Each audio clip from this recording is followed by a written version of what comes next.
Всем привет! С вами Болот Тимиров. Представляю вам совместное с Клоп Медиа расследование. Сегодня я расскажу о том, что стоит за хвастовством Садыра Джапарова и его команды об экономическом росте. Этот материал я бы хотел начать с перепалки депутата Аслана Малиева и Акылбека Джапарова, которая произошла во время отчета бюджета за 2023 год. Ташкия деген айыл бар, бир да соцобъект жок, мектеби жок, школу жок, жолу жок, фапы жок, эчтекеси жок. Барып көргүлө? Көрөбүз, барабыз. Жок, качан барасыздар анда? Барабыз, эми буюрса. А профицитти эмне кыласыз? Профицит Профициттен бербейсизби анда? Хорошо. 20 миллиард профицит деп атасыз, ошондон бербейсизби анда? Азыр жумушчу топ. Жок, профицит анда эмнеге керек анда? Бул жерде шоу болуп атат. Профицит сырткы төлөгөн карызга кетет. 444 Анда профицит болбойт анда, профицит дебегиле анда. Карызга кетсе. Этот диалог многое объясняет. Профицит не предмет гордости, и хвастать тут нечем. Имея якобы лишние деньги, власти раз за разом дальше продолжают влазить в долги.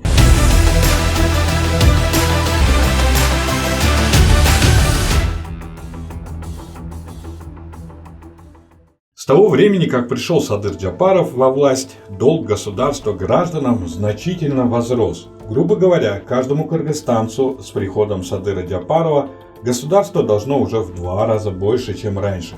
Долг вырос со $107 каждому гражданину до $219. Внутренний долг государства при Садыре Джапарове вырос до 1 миллиарда 600 миллионов сомов, а за 3 года правительство взяло более 130 миллиардов в долг.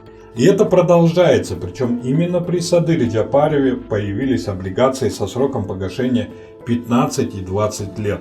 Как говорят доконцашники, 30 лет такого не было. Итак, 76% внутренних долгов, взятые властью, это долгосрочные долги. Их будут выплачивать наши следующие поколения.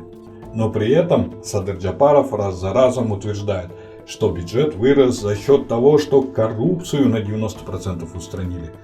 Но международные исследования показывают, что коррупция как была, так и осталась, и за 2023 год стало даже хуже. С приходом Садыра Джапарова мы потеряли 4-5 баллов в рейтингах.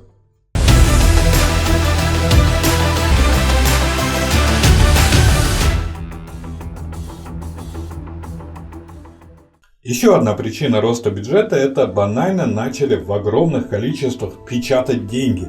Раньше заказывали печать сомов за границей, а сейчас это делаем на заводе Учкун. С 2020 года денежная масса увеличилась с 216 миллиардов сомов до 394 миллиардов. То есть напечатано денег как минимум 178 миллиардов сомов. Печатать деньги вроде бы хорошо, есть на что повышать зарплаты и хвастать ростом бюджета, но есть большой риск. Рано или поздно при таком темпе использования печатной машинки сом обесценится. И так некоторые виды продуктов выросли в цене почти в 2 раза.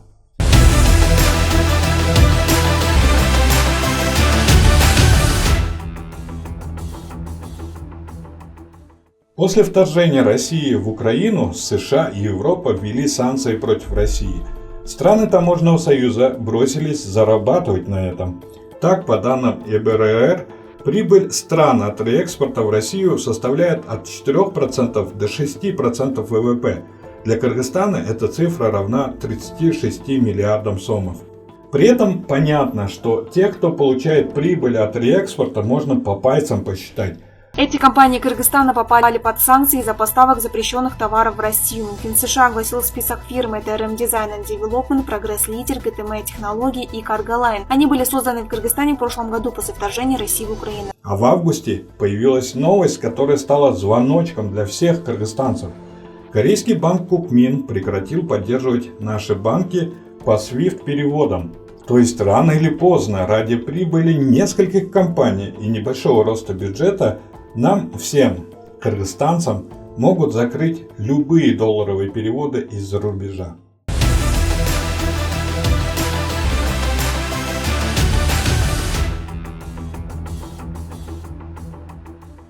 По статистике, экономика растет. Растет ВВП за счет реэкспорта в Россию, растет бюджет за счет роста внутренних долгов и печатания денег. Нам врут, что рост идет за счет борьбы с коррупцией, хотя в рейтингах Кыргызстан все ниже и ниже. Власти во главе с Садыром Джапаровым и Акылбеком Джапаровым выбрали самый опасный путь, загоняя нас, кыргызстанцев, в долги, рискуя обрушить сон, рискуя загнать нас под санкции. Более показательно, что при декларируемом росте экономики растет уровень бедности. За все их непродуманные шаги расплачиваются нам с вами и нашим детям, и, возможно, даже внукам. С вами был Болот Темиров. До новых встреч. Кызык жашоо башталды, иштетели баштады. Бир муштумдай түйүлөлү бириктирип жаштарды. Эч кайдыгер болбойло, келечекте хойлойло. Жагалданбай байларга, мыктыларды колдойло.